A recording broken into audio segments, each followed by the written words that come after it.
As Pakistan gears up for upcoming parliamentary elections on February 18th, observers are reporting pre-election manipulation by government forces in order to influence the vote. The Real News spoke to Pakistani journalist Beena Sarwar in Pakistan.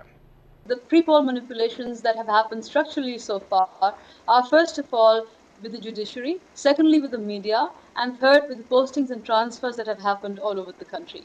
One of the ways that the manipulations took place was that the independent judiciary was sent packing, and we now have in place a judiciary that took oath under Musharraf's Provisional Constitution Order, PCO, of November 3rd, and the Election Commission, which is a judicial body that oversees the elections, is comprised of judges who took oath under the PCO, and they are considered to be partisan at this point. So it's not considered to be an independent body right now. So on November 3rd, when Musharraf blacked out the media, all the independent media television channels, a code of conduct was imposed on the media by PEMRA, the Pakistan Electronic Regulatory Authority body, and they, according to those rules, there are certain restrictions on the media in terms of what they report and how they report.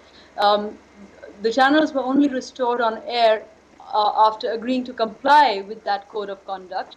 So now everybody is very wary of how they report and what they report.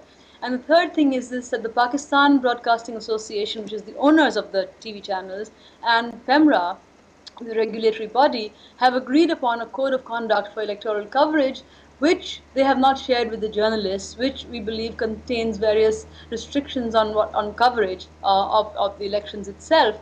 Following the assassination of Benazir Bhutto in December of last year, Pakistani officials began to target individuals loyal to Bhutto's party, registering them as instigators of violence. In the violence immediately following Benazir Bhutto's assassination on December 27th, where President Musharraf had declared a 3-day mourning period, and everything was shut down all over Sindh in particular. It was completely shut down, but there was a lot of violence. Factories were set on fire, government buildings, police stations, and about 50 people died in the violence during that time. Now, what the administration did was that it used that situation to register cases against PPP workers, in particular of Benazir Bhutto's party. For example, there's one journalist I was talking to yesterday in whose town they registered 380 cases against people by name, and then another 49,000 cases against unknown people. And he says the population of the village area that he is in is only 19,000, but they registered 49,000 cases against unknown people, and which is called a blind FIR, a blind first information report. And what they do is they say, okay, we will nominate people in the FIR once we recognize them. So as in the following days, a lot of people were nominated on those FIRs, including 78 journalists all over Sindh, according to the Pakistan Federal Union of Journalists, and who's given me a breakdown of all the districts where the journalists were nominated in these FIRs. And that they were recognized, as being part of the violence 2 days later or 3 days later or a month later. So it's kind of something that's hanging over their heads. PPP candidates, electoral candidates and workers, and journalists reporting the situation.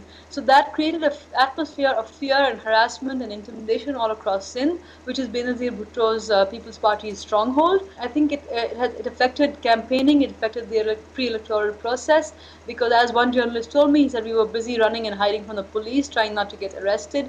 In the midst of this, the bomb blasts continue. Today there was a bomb blast in a place called Parachinar, where I believe between almost 40 people have died so far, and that also I believe in People's Party rally. Consistently there's been blasts and violence at public rallies, but interestingly never a blast or an attack at what's called the King's Party, the Pakistan Muslim League Q. These parties that pose a challenge to Musharraf and the parties that support him seem to be being singled out for such attacks for which no one claims responsibility. To make matters worse, Human Rights Watch released a report alleging that the Attorney General of Pakistan admitted that the upcoming vote would be rigged. This is a report that Human Rights Watch released 2 days ago about the Attorney General Malik Qayyum being taped saying that there is going to be massive rigging. And of course, he has denied it. He says it's not his voice. He says he never said anything like that.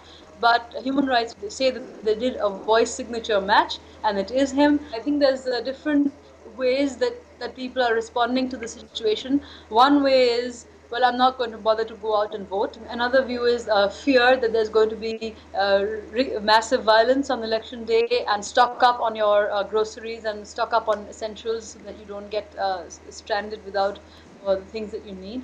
And at the same time, there is a sense of hope. BBC Urdu conducted a poll the other day in which almost half the respondents that they talked to hoped that the elections would bring a positive change away from military dominance of Pakistan's politics and towards a better future. But what could happen is that the people will turn out in numbers to vote. And I think, going by the mood of the people, if there is no rigging, all things being equal, the People's Party and Nawaz Sharif's party and the Awami National Party should come into the parliament in significant enough numbers to effect a constitutional change. And remember that Musharraf, before he lifted the emergency, before he doffed his military uniform, made as many as 15 amendments to the constitution just before he did that. So we've got, what we're left with right now is a very mangled constitution, and to make any changes to that, to revert it to the original constitution, the parliament needs a two-thirds majority. The second scenario is that, of course, this is not going to be allowed to happen because a two-thirds majority